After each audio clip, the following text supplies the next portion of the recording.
جہاد۔ اسلام اور مسلمانوں کے دشمنوں نے اسلام کی مقدس اصطلاحات مثلا جہاد کے لفظ کو ایک گالی، فساد اور وائلنس کا ہم نام بنا دیا ہے۔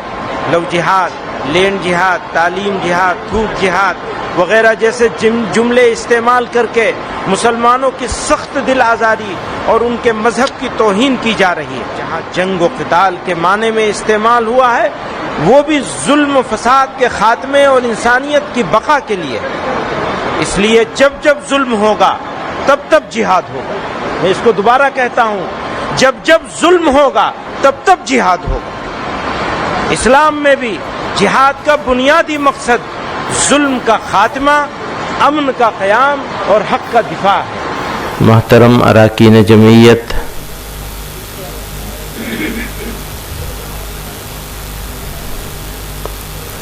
کلیجہ تھام لو، روداد غم ہم کو سنانے دو، تمہیں دکھا ہوا دل ہم دکھاتے ہیں دکھانے دو، اسی کے دم سے تھوڑی روشنی ہے خانہ دل میں، بجھاتے کیوں ہو شمع آرزو کو جھلملانے دو، یہ بجلی اس دل خوابیدہ کو ایک تازیانہ ہے، میری محرومیوں پر آسماں کو مسکرانے دو، اسی سے تم کسی کے زلف کی روداد سن لینا، ادھر دیکھو وہ دیوانہ چلا آتا ہے آنے دو، سنا ہے عشق کی معراج پنہا ہے شہادت میں، چھری لاؤ ہمیں بھی اپنی قسمت آزمانے دو، نہ داغ آئے گا اپنے دامن حسن طبیعت پر، وفا پر میری جو تہمت لگاتے ہیں لگانے دو، زمانہ صبر کر لیتا ہے عاجز ہم بھی کر لیں گے، خلش دل کی مٹا لینے کو دو آنسو بہانے دو۔ عزیزان گرامی قدر، ملک کی موجودہ صورتحال انتہائی حساس اور فکر انگیز ہے۔ افسوس کے ساتھ کہنا پڑتا ہے کہ ایک خاص طبقے کی بالادستی اور دوسرے طبقوں کو قانونی طور پر بے بس، سماجی طور پر علیحدہ اور معاشی طور پر بے عزت، رسوا اور محروم بنانے کے لیے معاشی boycott, bulldozer action, mob lynching, مسلم اوقاف کی سبوتاژی، دینی مدارس و اسلامی اصطلاحات کے خلاف منفی مہم کی باقاعدہ اور منظم کوششیں کی جا رہی ہیں۔ ان کے مذہب، شناخت اور وجود کو غیر ضروری، یہاں تک کہ ناقابل برداشت بنا دیا گیا ہے۔ بالخصوص مسلمانوں کے خلاف سرکاری سرپرستی میں جاری منافرت اور ظلم و ستم کی وجہ سے حالات اس نہج پر پہنچ چکے ہیں کہ آج مسلمان خود کو راہ چلتے غیر محفوظ محسوس کرتے ہیں۔ انہیں قدم قدم پر نفرت و حقارت کا سامنا ہے۔ کلیجہ تھام کر سنتے ہیں لیکن سن ہی لیتے ہیں، میرے یاروں کو میرے غم کی تلخی بھی مزہ دے ہے۔ حضرات گرامی قدر، ملک کے آئین نے ہمیں اپنے مذہب پر چلنے اور اس کی تبلیغ کی اجازت دی ہے، لیکن کنورژن لاء میں ترمیم کے ذریعے اس بنیادی حق کو ختم کیا جا رہا ہے۔ اس قانون کو اس طرح استعمال کیا جا رہا ہے کہ مذہب کی تبلیغ کا عمل خوف اور سزا کا مستحق بن جائے۔ دوسری طرف گھر واپسی کے نام پر کسی خاص دھرم میں شامل کرنے والوں کو کھلی چھوٹ حاصل ہے، ان پر کوئی سوال نہیں اٹھایا جاتا، نہ قانونی کارروائی ہوتی ہے۔ یوں قانون کا مقصد غیر جانبداری نہیں رہتا بلکہ ایک خاص مذہبی سمت کی طرف سماج کو دھکیلا جانا ہے۔ یہ پورا ڈھانچہ دراصل دوہرے رویے کا مظہر ہے کہ ایک طرف مسلمانوں اور دیگر اقلیتوں کے مذہبی حق دعوت کو جرم بنا دیا جائے تو دوسری طرف مسلم نوجوانوں کو دباؤ، خوف اور ریاسی تائید یافتہ سرگرمیوں کے ذریعے اکثریت کے مذہب میں شامل ہونے پر مجبور کیا جائے۔ اسی طرح ہمارے ملک میں خالص دینی اصطلاح حلال کے تصور کو منظم طور پر بدنام کیا جا رہا ہے، حالانکہ حلال کا مطلب صرف ذبیحہ نہیں بلکہ ایک مسلمان کی پوری زندگی کا پاکیزہ طرز عمل ہے۔ حلال میں جائز کمائی، ملازمت، تجارت میں امانت اور مال کے درست استعمال جیسے بنیادی اصول شامل ہیں۔ یہ وہ اخلاقی نظام ہے جو انسان کو ظلم، دھوکے، رشوت اور ناجائز کمائی سے بچاتا ہے۔ حلال دراصل امانت، انصاف اور پاکیزگی کی اس روایت کا نام ہے جو ایک مسلمان کی زندگی کی بنیاد ہے۔ اسی بنیاد کو مشکوک بنانے کی کوشش کی جا رہی ہے تاکہ مسلمانوں کی مذہبی آزادی، معاشی حقوق اور طرز زندگی کی بنیادی اقدار کو کمزور کیا جا سکے۔ مجرم ہیں ہم ہی، ان کے گنہگار ہم ہی ہیں، وقت آئے تو مرنے کو بھی تیار ہم ہی ہیں، پھولوں کے لیے سینہ ہمارا ہی سپر ہے، اس صحن چمن کے در و دیوار ہم ہی ہیں، مشہور جو ایک قافلہ اہل جنوں ہیں، اس قافلے کے قافلہ سالار ہم ہی ہیں۔ وقف ایک دینی معاملہ ہے۔ مسلمان آخرت کے ثواب کی غرض سے اپنی جائیداد وقف کرتے ہیں۔ یاد رکھیے کہ یہ اوقاف کسی بادشاہ یا حکومت کی ملکیت نہیں ہے، ان میں سے اکثر عام مسلمانوں کی وقف کردہ ہے۔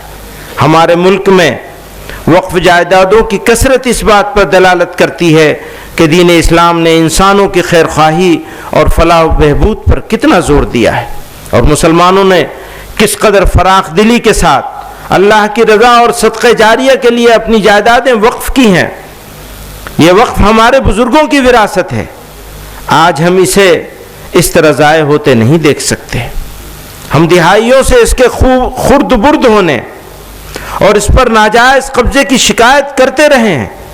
جمعیت علماء ہند نے حکومتوں سے بارہا مطالبہ کیا ہے کہ وقف جائیدادوں کا انتظام و انصرام SGPC کے طرز پر کیا جائے، لیکن حکومتوں نے کچھ توجہ نہیں دی، نہ صرف وقف کی بدحالی کا تماشا دیکھتی رہی بلکہ وقف کو برباد کرنے کی منظم کوششوں کا حصہ بنتی رہیں۔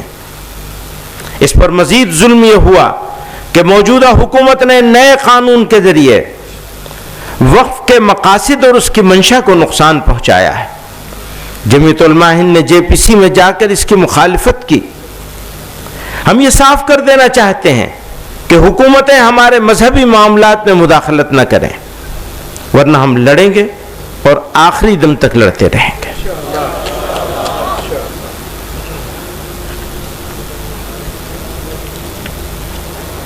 عدلیہ کا رویہ۔ حضرات گرامی قدر، کسی بھی مہذب سماج کے لیے عدل و انصاف سب سے بڑا معیار ہے۔ عدل و انصاف کے بغیر بڑی سے بڑی ریاست اور بڑے سے بڑا ملک باقی نہیں رہ سکتا۔ ہر حکمراں کا اولین فرض اپنی رعایا کو انصاف فراہم کرانا ہے۔ ملک میں امن و امان کا قیام اور جرائم سے پاک معاشرے کی تشکیل انصاف کے بغیر ہو نہیں سکتی، ہو ہی نہیں سکتی۔ لیکن افسوس کے ساتھ یہ کہنا پڑتا ہے کہ گزشتہ کچھ عرصے سے بالخصوص بابری مسجد، طلاق ثلاثہ جیسے بہت سے مسئلوں پر فیصلے کے بعد یہ تاثر عام ہو رہا ہے کہ عدالتیں حکومتوں کے دباؤ میں کام کر رہے ہیں۔ اقلیتوں کے آئینی حقوق اور دستور کے بعض بنیادی اصولوں کی تشریح کی ایسی مثالیں سامنے آئی ہیں جنہوں نے عدالتوں کے کردار پر سوالیہ نشان لگا دیا ہے۔ موجودہ وقت میں عبادت گاہ ایکٹ کو نظر انداز کرتے ہوئے گیان واپی اور متھرا کے مقدمات کو قابل سماعت قرار دینے کا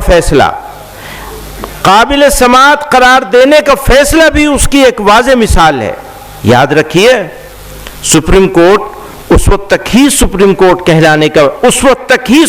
کہلانے کا مستحق ہے جب تک آئین کی پابندی کرے۔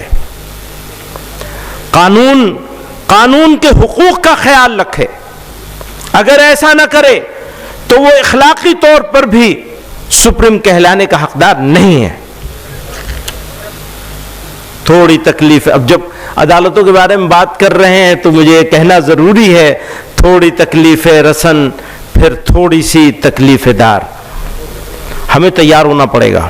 تھوڑی تکلیف رسن پھر تھوڑی سی تکلیف دار، اس کے بعد دوستو آرام ہی آرام ہے. اپنی ہی بستی میں ہم سے، اپنی ہی بستی کے لوگ، اپنی ہی بستی میں ہم سے، اپنی ہی بستی کے لوگ پوچھتے ہیں کون سی بستی کے ہو، کیا نام ہے. وہ SIR بھی چلایا ہوا ہے.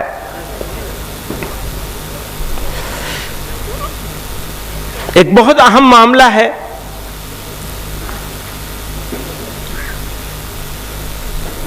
اور اس کے اوپر اگر آپ کی نظر ہوگی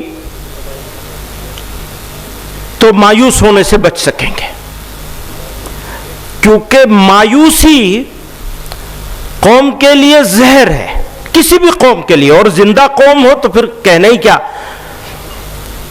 تو اس حوالے سے ایک بات عرض کرنا چاہتا ہوں کہ اس ملک میں ایک اندازے کے مطابق مسلمانوں کے موافق 10% لوگ ہیں. الگ الگ وجہوں سے ہمارے موافق ہیں. مخالف لوگ 30% ہیں زیادہ سے زیادہ. اور خاموش لوگ جو نہ موافق ہیں نہ مخالف ہیں وہ ایک اندازے کے مطابق 60% ہیں، کم سے کم 60% ہیں. جو خاموش اکثریت ہے اسے فرقہ پرست عناصر اپنی طرف مائل کرنا چاہتے ہیں. اگر یہ مائل ہو گئے تو ملک اور مسلمانوں کے لیے ایک سنگین خطرے کی گھنٹی ہوگی. اگر ہم چاہتے ہیں کہ فرقہ پرست عناصر کامیاب نہ ہوں تو قوم، تنظیموں، شخصیات اور مسلمانوں کے نمائندوں کو دعوتی مزاج اختیار کرنا ہوگا. مسلمان اپنے منصب کو پہچانیں اور دعوت و ارشاد کے نقطہ نظر سے جو اخلاقی عظمت ان کو حاصل ہونی چاہیے وہ حاصل کریں. ہم دوسروں کے ساتھ بہتر تعلقات قائم کریں، ایک دوسرے کی ثقافت اور مذہب کا احترام کریں، لیکن لوگوں کو دین اسلام کی حقیقی تعلیمات سے بھی آگاہ کریں. دعوتی مزاج کیا ہے؟ قرآن کریم سے رہنمائی ملتی ہے کہ جب آپ صلی اللہ علیہ وسلم کے حق و صداقت اور محبت و ہمدردی کے جواب میں مشرکین مکہ کی طرف سے ظلم و ستم، جبر و تعدی، وحشت و بربریت، بدخلقی اور بہیمیت پیش کی جاتی تھی تو اس وقت حق تعالی جل مجدہ نے رہنمائی فرمائی. چنانچہ قرآن مجید کی سورہ نمبر 46 آیت نمبر 35 میں اللہ رب العزت ارشاد فرماتے ہیں فَاصْبِرْ كَمَا صَبَرَ أُولُو الْعَزْمِ مِنَ الرُّسُلِ. سورہ احقاف. صبر کرو جیسے کہ اولو العزم رسولوں نے صبر و استقامت سے کام لیا اور خدا پر بھروسہ کرو. قرآن مجید کی سورت نمبر 33 آیت نمبر 48 میں پروردگار عالم فرماتے ہیں وَدَعْ أَذَاهُمْ وَتَوَكَّلْ عَلَى اللَّهِ وَكَفَى بِاللَّهِ وَكِيلًا. اور ان کی ایذا رسانی کو نظر انداز کرو اور خدا پر بھروسہ کرو. سورہ احزاب. قرآن مجید کی سورہ نمبر 16 آیت نمبر 135 میں اللہ رب العزت فرماتے ہیں ادعو الی سبیل ربک بالحکمت والموعظۃ الحسنہ وجادلہم باللتی ہی احسن. سورہ نحل. اپنے رب کے راستے کی طرف حکمت اور اچھی نصیحت کے ساتھ بلاؤ اور ان سے اس طریقے سے بحث کرو جو سب سے اچھا ہو. قرآن مجید کی سورہ نمبر 41 آیت نمبر 34 میں ارشاد فرمایا ادفع باللتی ہی احسن فاذا الذی بینک وبینہ عداوۃ کأنہ ولی حمیم. برائی کو بھلائی کے ساتھ دور کر دو تو تمہارے اور جس شخص کے درمیان دشمنی ہوگی وہ اس وقت ایسا ہو جائے گا جیسے کہ وہ گہرا دوست ہو. ہمیں دعوتی مزاج بنانے کی ضرورت ہے، عداوتی مزاج نہیں. یاد رکھیے شہاب الدین غوری والی دہلی کو چھوڑ کر حضرت خواجہ معین الدین چشتی اجمیری رحمۃ اللہ علیہ نے حضرت خواجہ معین الدین چشتی اجمیری رحمۃ اللہ علیہ نے پرتھوی راج کے اجمیر میں رہنے کا فیصلہ کیا اور مشکل حالات میں داعیانہ طریقہ اختیار کر کے ہمدردی اور خدمت خلق کے ذریعے لاکھوں انسانوں کے سینوں کو نور ایمان سے منور اور ان کے دلوں کو توحید و رسالت کی روشنی سے مالا مال کیا اور دلوں پر حکمرانی کی وجہ سے سلطان الہند کہلائے۔ اسلام سب سے قدیم مذہب ہے جو اسی دھرتی سے شروع ہوا۔ متعدد اقوال سے معلوم ہوتا ہے کہ خدا کے سب سے پہلے پیغمبر ابو البشر سیدنا آدم علیہ السلام اسی خطے میں تشریف لائے۔ حضرت آدم پہلے انسان تھے، پہلے مسلمان اور پہلے نبی تھے۔ حضرت محمد صلی اللہ علیہ وسلم آخری نبی ہیں۔ آپ صلی اللہ علیہ وسلم کا پیغام آفاقی ہے، کسی زمین یا خطے کے ساتھ محدود نہیں۔ اس لیے ہندوستان کی دھرتی مسلمانوں کے لیے کبھی اجنبی نہیں رہی اور نہ رہے گی انشاءاللہ۔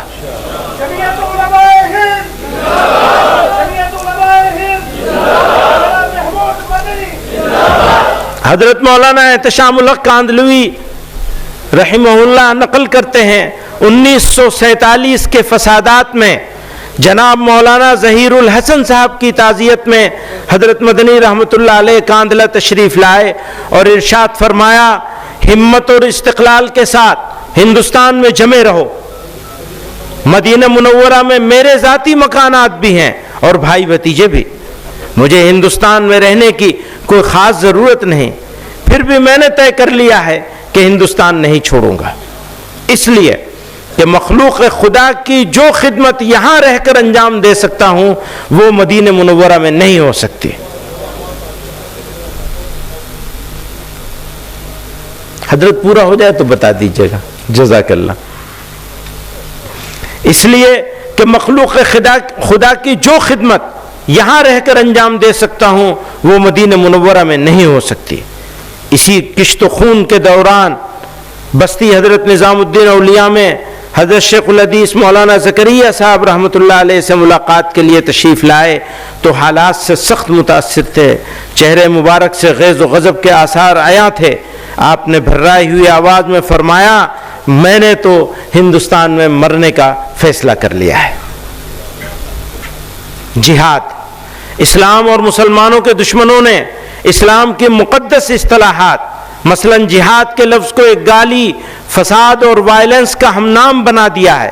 لو جہاد، لینڈ جہاد، تعلیم جہاد، تھوک جہاد وغیرہ جیسے جملے استعمال کر کے مسلمانوں کی سخت دل آزاری اور ان کے مذہب کی توہین کی جا رہی ہے۔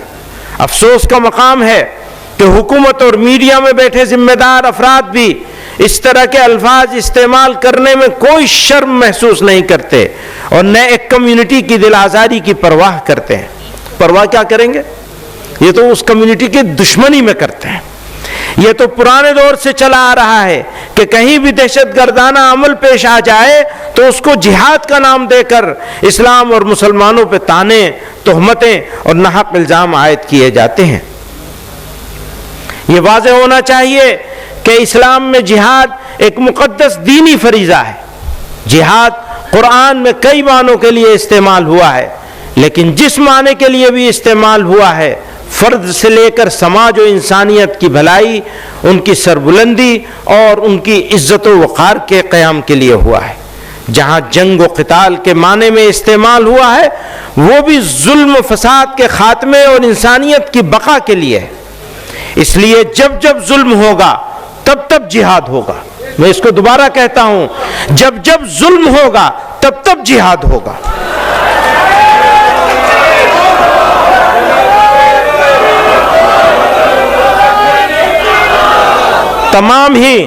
تمام ہی آسمانی مذاہب میں غور کیجئے گا، تمام ہی آسمانی مذاہب میں ظلم کے خلاف کھڑے ہونا ایک اخلاقی ذمہ داری ہے۔ اسلام میں بھی جہاد کا بنیادی مقصد ظلم کا خاتمہ، امن کا قیام اور حق کا دفاع ہے۔ تاہم یہ حقیقت ذہن نشین رہنی چاہیے کہ نمبر 1، جہاد کوئی انفرادی، نجی یا انتقامی کارروائی نہیں۔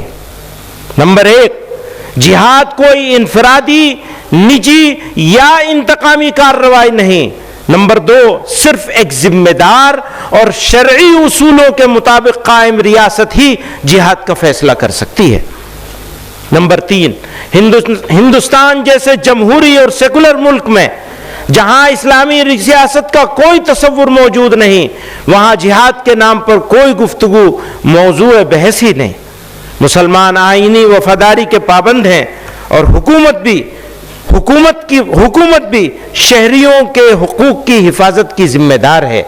حکومت کی ذمہ داری ہے کہ وہ شہریوں کے حقوق کی حفاظت کرے، اور اگر وہ ناکام ہوتی ہے تو وہ اس کی ذمہ داری ہوگی، ہماری ذمہ داری نہیں ہوگی۔ پھر ہم اگرچہ بزم سے دور ہیں، ہم ہی رنگ ہیں، ہم ہی نور ہیں۔ ہم اگر نہ دیں گے لہو انہیں، وہ چراغ کیسے جلائیں گے؟ وہ تو کچھ اور سمجھ رہے ہیں، ہم یہ سمجھ رہے ہیں ہم اگر نہ دیں گے لہو انہیں، وہ چراغ کیسے جلائیں گے؟ نہ اتنا چھیڑ کر اے وقت دیوانہ بنا ہم کو، ہوئے دیوانے ہم تو سب کو دیوانہ بنا دیں گے۔ نہ جانے کتنے دل بن جائیں گے ایک دل کے ٹکڑے سے، نہ جانے کتنے دل بن جائیں گے ایک دل کے ٹکڑے سے۔ وہ توڑے آئینہ ہم آئینہ خانہ بنا دیں گے۔ مشکلات و مصائب، یہ درست ہے کہ ہمارے سامنے مشکلات اور پریشانیاں ہیں، اور بسا اوقات مشکلات کی بے شمار فوجوں کو دیکھ کر ہم اپنے مستقبل سے مایوس ہوتے ہیں، لیکن آپ صرف اپنے اوپر نہیں بلکہ پورے عالم انسانیت پر نظر ڈالیے۔ کیا دنیا میں آج کوئی زندہ قوم ایسی بھی ہے جو مشکلات میں محصور نہ ہو؟ اس لیے میں کہتا ہوں کہ مشکلات زندگی کی علامت ہیں۔ مردہ قومیں مشکلات میں مبتلا نہیں ہوتی، وہ تو سرنڈر کر دیتی ہیں۔ وہ کہیں گے وندے ماترم پڑھو تو پڑھنا شروع کر دیں گے۔ تو یہ پہچان ہوگی مردہ قوم ہونے کی، اور اگر زندہ قوم ہے تو پھر حوصلہ بلند کرنا پڑے گا، حالات کا مقابلہ کرنا پڑے گا۔ مردہ قومیں مشکلات میں مبتلا نہیں ہوتی، لیکن یاد رکھیے زندہ قومیں ہی آزمائی جاتی ہیں۔ مردانہ وار مشکلات کا مقابلہ کیا کرتی ہیں۔ اللہ تعالیٰ نے ارشاد فرمایا وَلَنَبْلُوَنَّكُمْ بِشَيْءٍ مِّنَ الْخَوْفِ وَالْجُوعِ وَنَقْصٍ مِّنَ الْأَمْوَالِ وَالْأَنفُسِ وَالثَّمَرَاتِ، پھر کہتے ہیں وَبَشِّرِ الصَّابِرِينَ، ہم تمہاری آزمائش کرتے رہیں گے، کچھ خوف اور بھوک سے، مال اور جان سے، اور پھلوں کے نقصان سے، اور صبر کرنے والوں کے لیے بشارت ہے۔ اسی طرح پروردگار عالم نے فرمایا ام حسبتم ان تدخلوا الجنة ولما يأتكم مثل الذين خلوا من قبلكم مستهم البأساء والضراء وزلزلوا حتى يقول الرسول والذين آمنوا معه متى نصر اللہ۔ ابھی بھی کہتے ہیں ساری دنیا میں تمہاری کیوں پٹائی ہو رہی ہے؟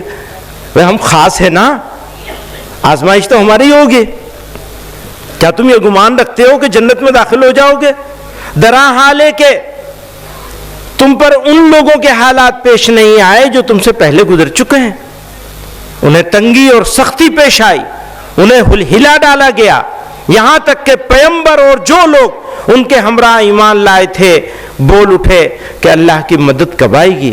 سن رکھو اللہ کی امداد یقیناً قریب ہے انشاءاللہ۔ تفسیر ماجدی جلد اول صفحہ 400۔ اس آیت میں مومنین کو بشارت اور تسلی دی گئی ہے، اور حقیقت کا بیان آ گیا کہ مجاہدات سے گھبرانا اور بددل نہیں ہونا چاہیے۔ مصائب میں الجھ کر مسکرانا میری فطرت ہے، مجھے ناکامیوں پر اشک برسانا نہیں آتا۔ گلشتہ میں شریک صحبت اہل چمن ہم ہیں، بس اتنی بات پر کیوں قابل دار و رسن ہم ہیں۔ جواب ظلم دیتی جا رہی ہے اپنی مظلومی، ادھر تلوار رنگی ہے ادھر رنگی کفن ہم ہیں۔ خزاں سے کب کی بنیادیں گلشتہ گر چکی ہوتی، خزاں سے کب کی بنیادیں گلستاں گر چکی ہوتی، مگر یہ خیریت ہے زیر دیوارے چمن ہم ہیں، اگرچہ بزم میں ہم بھی ہیں، اگرچہ بزم میں ہم بھی ہیں، لیکن فرق کتنا ہے، وقار انجمن تم ہو وبال انجمن ہم ہیں۔ بس اولاد کی تربیت، بچہ اللہ تعالیٰ کے انعاموں میں سے ایک بڑا انعام ہے۔ اللہ تعالیٰ نے ارشاد فرمایا المال والبنون زینۃ الحیات الدنیا، اس لیے اولاد دنیا کی زینت اللہ کی طرف سے عطا کردہ ایک گفٹ ہے، ایک تحفہ ہے، لیکن دوسری طرف اللہ تعالیٰ نے اسے آزمائش بھی قرار دیا ہے۔ اس لیے پہلی ذمہ داری یہ ہے کہ اس کی تعلیم و تربیت کا انتظام کیا جائے تاکہ وہ اپنے خاندان، سماج و انسانیت کے لیے زہر بننے کے بجائے تریاق بن سکے، آنکھوں کا کانٹا بننے کے بجائے آنکھوں کی ٹھنڈک بن سکے، نور نظر اور لخت جگر بنے نہ کہ زخم قلب بن جائے۔ اسی لیے کہا جاتا ہے کہ بچہ وہ پودا ہے جسے اگر ابتدا میں سیدھا لگا دیا جائے تو زندگی بھر سیدھا پھل دیتا ہے، اور اگر بنیاد ٹیڑھی ہو جائے تو پوری عمارت کمزور ہو جاتی ہے۔ اسلام نے بچوں کی صحیح تربیت کو والدین کی اولین ذمہ داری قرار دیا ہے۔ ارشاد باری ہے قوا انفسکم واہلیکم نارا، اپنے آپ کو بھی بچاؤ اور اپنے گھر والوں کو بھی آگ سے بچاؤ۔ والدین کا فرض صرف یہ نہیں ہے کہ بچے کو اسکول بھیج دیں، بلکہ ان کے کردار، عادتوں، زبان، سچائی، دیانت، ادب، وقت کی قدر اور عبادات کی پابندی کی نگرانی بھی ہے۔ ان کے دین کی حفاظت کے لیے تدبیر اختیار کرنا بھی والدین کی ذمہ داری ہے۔ اس کے لیے ان کو مکتب کی تعلیم بھی دلائی جائے۔ یاد رکھیے کہ جو بچے اپنی تعلیم کے ساتھ اخلاق سیکھتے ہیں وہ آگے چل کر والدین کا سہارا، خاندان کی عزت اور قوم کی طاقت بنتے ہیں۔ خاندان کی مضبوط تشکیل اور بچوں کی ذہنی، اخلاقی اور جذباتی نشو و نما کے لیے، یہ جذباتی لفظ کا ذرا دھیان رکھیے گا، اگر آپ نے بچے کو سب کچھ دے دیا لیکن جذباتی طور پر اپنے بیٹے بیٹی کا دھیان نہیں رکھا اور جذباتی طور پر ان کو اپنے سے دور کر دیا، اس کا جو نقصان ہوتا ہے اتنا نقصان کسی چیز کا نہیں ہوتا۔ جذباتی نشو و نما کے لیے خوشگوار اور پرسکون گھریلو ماحول بنیادی ستون کی حیثیت رکھتا ہے۔ ایسا ماحول تب پیدا ہوتا ہے جب گھر کے افراد محبت، احترام اور تحمل کے ساتھ رہیں۔ ایک بھائی اپنے بھائی کے ساتھ اچھا معاملہ کرتا ہے، اگر وہ اچھا معاملہ اپنے بھائی کے ساتھ کرنے کا روادار نہیں ہے، بھائی یا بہن کے ساتھ، تو وہ کیسے امید کرے گا کہ اس کی اولاد آپس میں ایک دوسرے کے ساتھ محبت اور احترام سے رہیں گے؟ جب گھر کے افراد محبت، احترام اور تحمل کے ساتھ رہیں، ایک دوسرے کی بات توجہ سے سنیں اور غیر ضروری تنقید اور جھگڑے سے اجتناب کریں، گھر میں شفقت اور نظم و ضبط ہو تو بچوں میں اعتماد، مثبت سوچ، امانت اور تعاون جیسی خوبیاں قدرتی طور پر پروان چڑھتی ہیں۔ تربیت کا سب سے مؤثر آغاز گھر سے ہوتا ہے۔ والدین کا کردار یہاں سب سے اہم ہے کیونکہ بچے انہی کو اپنا پہلا نمونہ بناتے ہیں۔ اس لیے شادی سے قبل ازدواجی تربیت اور شادی کے بعد والدین کی تربیت نہایت ضروری ہے تاکہ وہ خاندان کو محبت، حکمت اور سمجھداری کے ساتھ سنبھال سکیں۔ جب گھر تعلیم و تربیت کا سرچشمہ بن جائے تو ایسے ماحول میں پروان چڑھنے والا بچہ خود بھی ایک متوازن، باکردار اور صالح انسان بنتا ہے جو مستقبل میں ایک بہتر معاشرے کی بنیاد رکھتا ہے۔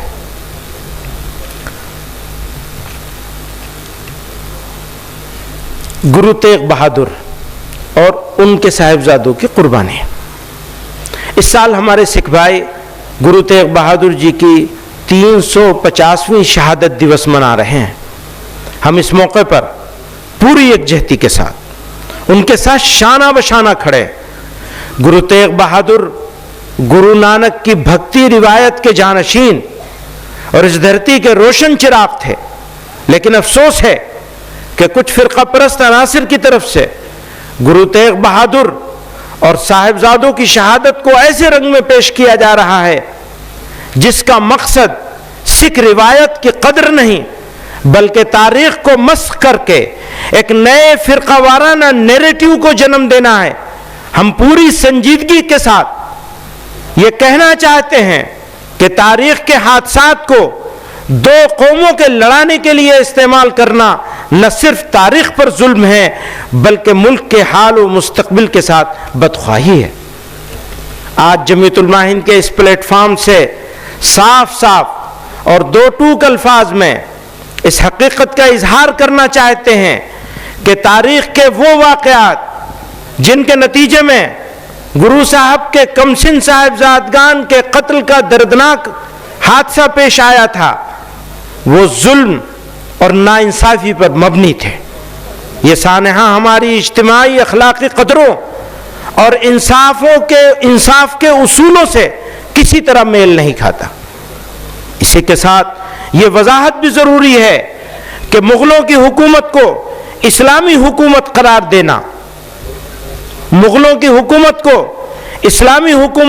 دینا تاریخی حقائق کے منافی ہے۔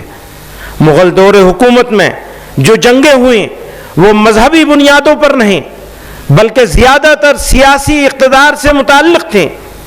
انہوں نے جہاں غیر مسلموں، سکھوں اور مختلف مقامی طاقتوں کے ساتھ لڑائیاں لڑیں وہیں خود مسلم حکمرانوں کے ساتھ بھی سخت معرکے کیے اور انہیں سزائیں بھی دیں۔ لہذا مغل دور کے واقعات کو اسلام سے جوڑ کر پیش کرنا نہ صرف تاریخی اعتبار سے غلط ہے بلکہ اس سے بہت سی غلط فہمیاں جنم لیتی ہیں۔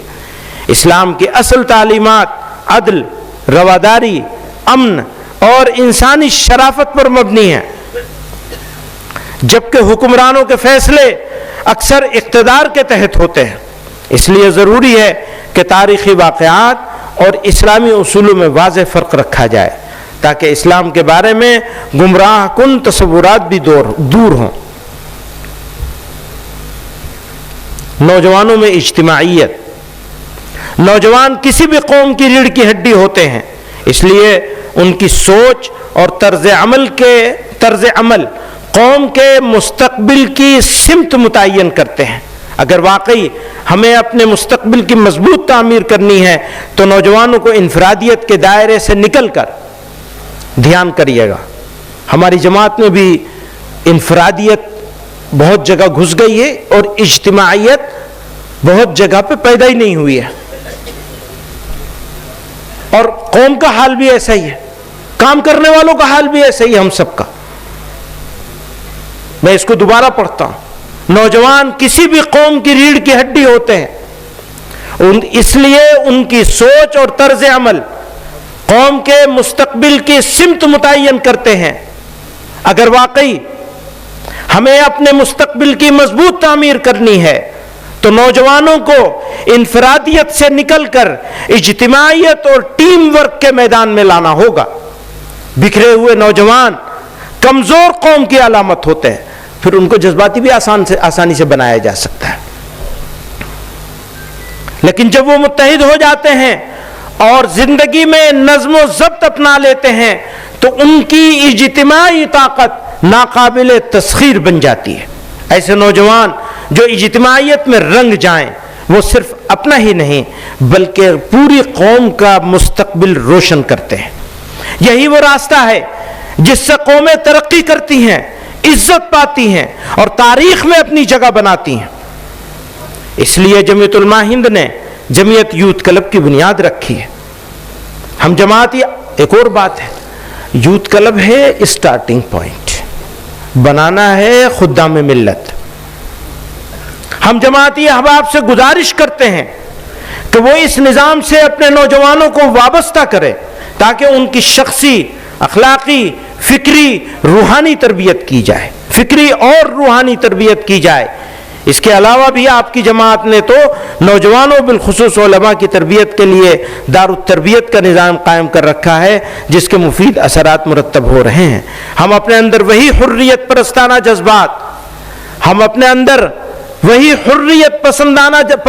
جذبات یاد رکھیے گا، غلامی جو ہے وہ صرف گورے انگریزوں کی نہیں ہے. ایسا نہ ہو کہ گورے انگریزوں سے تو بزرگوں نے آزادی دلوا دی اور ہم ان کی کالی ناجائز اولاد کے غلام ہو جائیں. دھیان رکھیے گا، یہ جو آرام طلبی ہے ہماری، اور یہ جو بے فکری ہے، اور یہ جو انفرادیت ہے ہماری، بس پدرم سلطان بود حضرت قاری عثمان صاحب رحمۃ اللہ علیہ ہمارے استاد تھے، اور بڑا مارا ہے انہوں نے، باپ رے باپ. اوہو، ہم اپنے بچوں سے کہتے ہیں بھیا تم نے تو دیکھا بھی نہیں، اگر تم دیکھ لو گے تو تمہارا کلیجہ پھٹ جائے گا. وہ زمانے ویڈیو بنتی نہیں تھی، وہ زمانہ ویڈیو بنانا ہوتا تو پتہ چلتا کہ کیسی پٹائی ہوتی تھی. تو بات یہ چل رہی ہے، کیا بات چل رہی تھی میں بھول گیا، پٹائی کے اوپر چلا گیا.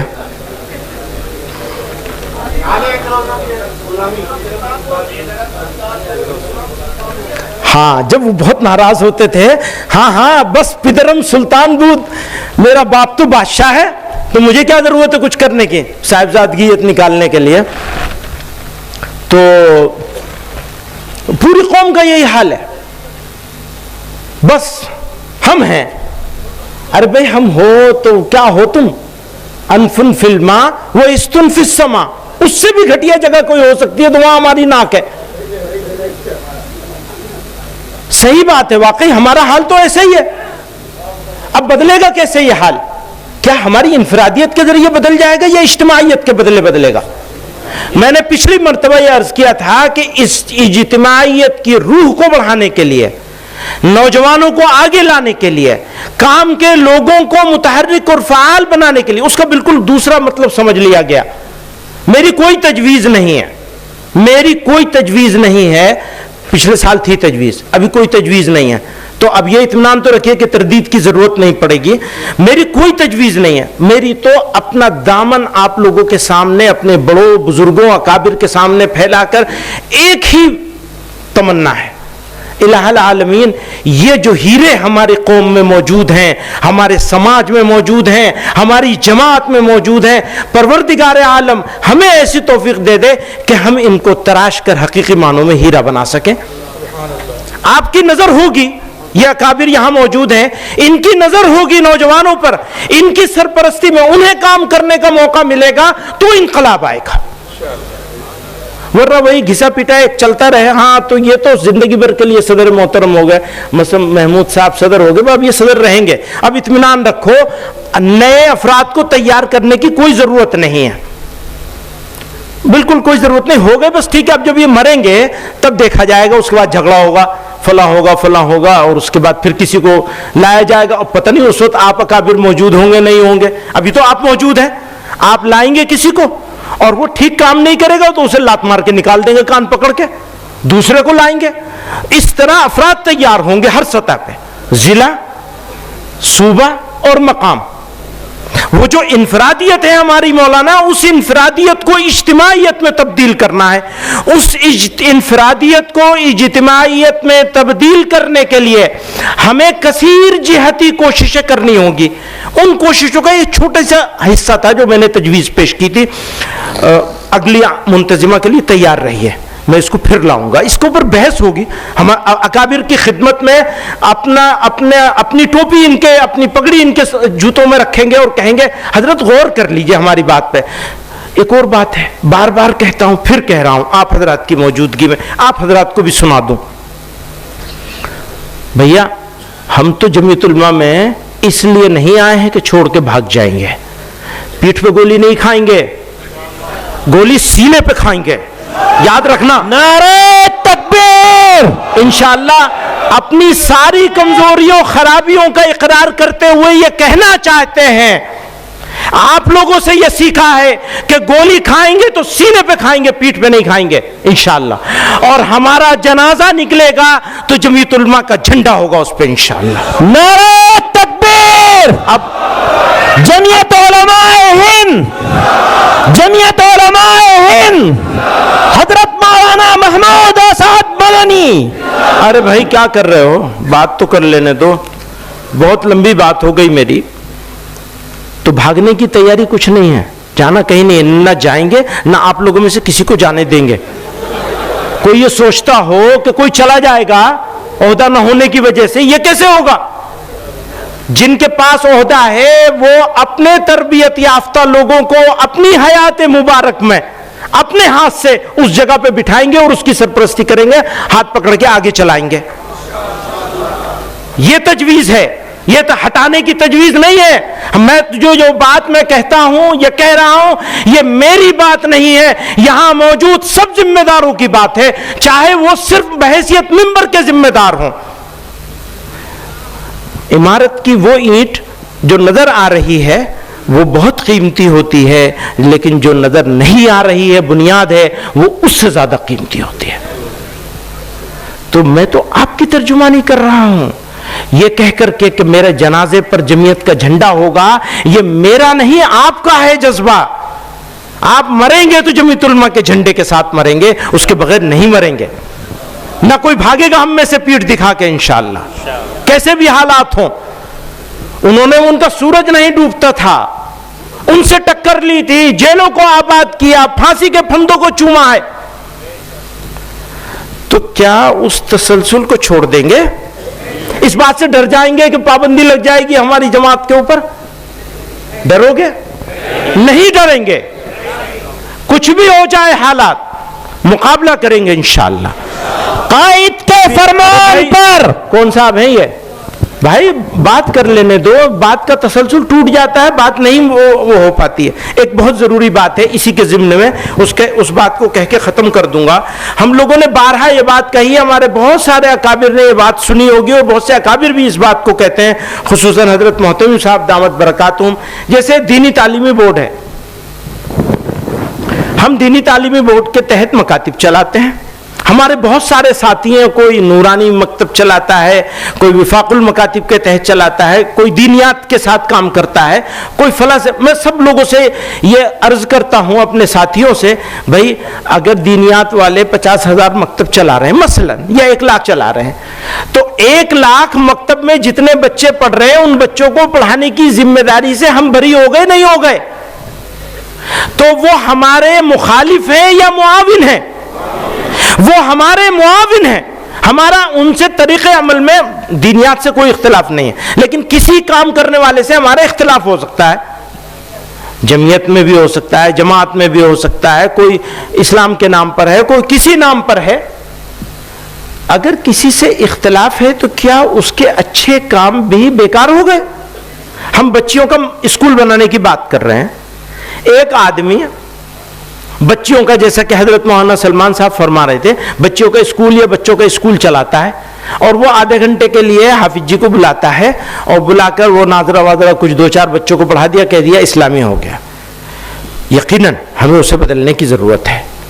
لیکن ایسا مدرسہ بھی، ایسا اسکول بھی جہاں سب کچھ نہیں ہو رہا ہے اور کچھ بھی نہیں ہو رہا ہے، لیکن کم سے کم وہ وندنا اور وہ سارے کام سے تو بچ جاتا ہے ہمارا بچہ جو شرکی اعمال ہے.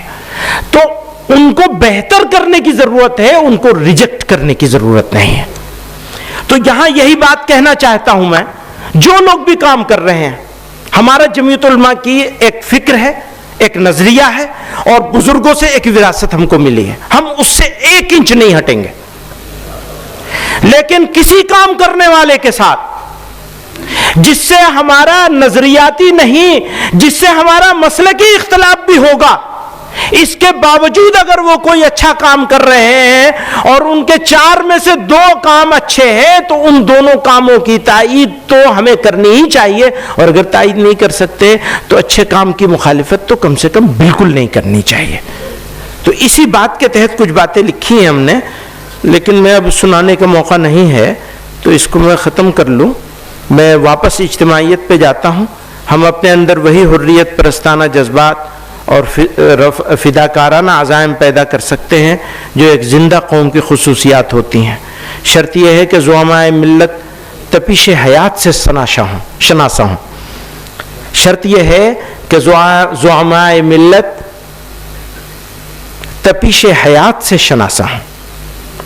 اس لیے وقت کی سب سے بڑی ضرورت ہے کہ امت اجتماعی طور پر بیٹھ کر اپنے چیلنجز میں سے اولین ترجیح کو پہچانے. ترجیحات بھی متعین ہونی چاہیے. جیسے ہمارے ہاں ترجیحات میں ابھی تک مکتب ہے اور نوجوانوں کی جسمانی اور فکری تربیت ہے. یہ دو کام ہیں. اب یہ میں یوتھ کلب کا نام نہیں لے رہا ہوں کیونکہ کچھ لوگوں کو یوتھ کلب کے لباس سے، ان کے انداز سے، ان کے کاموں سے تھوڑا اشکال ہے، اور وہ ٹھیک بھی ہے، اشکال غلط اشکال نہیں ہے.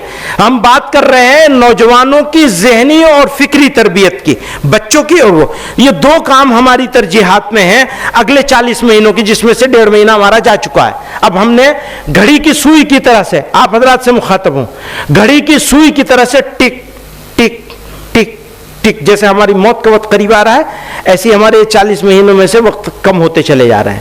اب ان 40 مہینوں میں جو ہمارے عزائم ہیں، ہمارے ارادے ہیں، یونٹیں کھڑا کرنے کے، یونٹیں بنانے کے، چلانے کے، کھڑا کرنے کے، اور ان یونٹوں کے ذریعے سے مختلف وہ اقدامات جن اقدامات کو جمعیت علماء کے قیام کا مقصد ہمارے بزرگوں نے قرار دیا ہے، ان کی طرف لے جانا قدم بقدم.